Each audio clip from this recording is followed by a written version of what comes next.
The subject of the work is very important to me because it's a story that I'm trying to tell. Once I have that story in my head, I try to find a means to bring it onto the canvas, of course. So it's a two-part thing. The canvas must stand as a work of art all by itself, as an abstract work, but it also must have meaning. So it's a twofold challenge.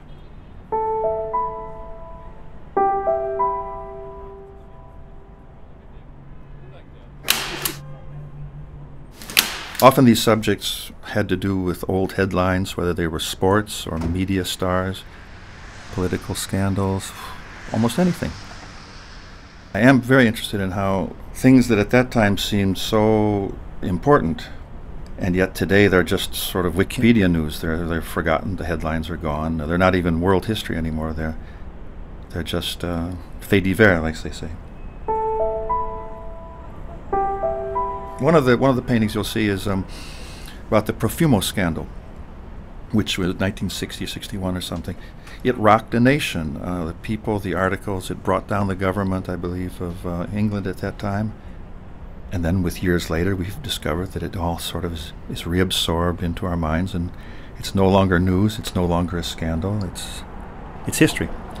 And it's forgotten about. Well, my paintings, perhaps, are a way of re-going into and re-delving into these moments that are gone into and faded into deep history.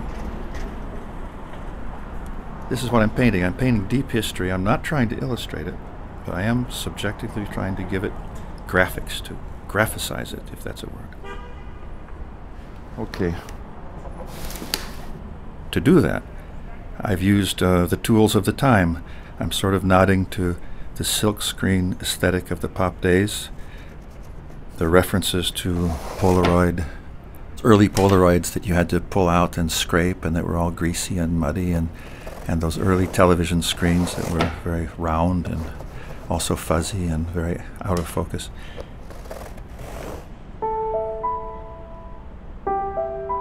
Those are those technologies that shaped our vision of the world then. And that's what I'm sort of going back and trying to rethink, to try to remember how this might have really been. I heard about it when I was 12 years old, so I have one image. Now I'm trying to see it as if I had never seen it before, or see it as to how someone much younger than myself would have seen it.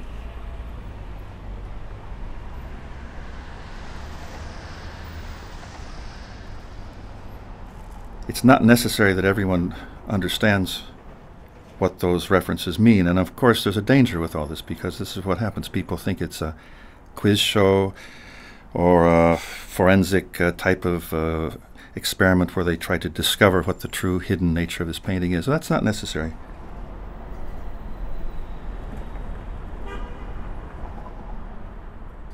I'm just trying to honor an event and give physical reality to something that is gone.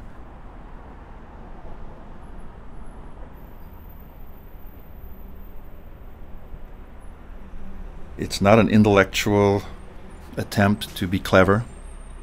Definitely not.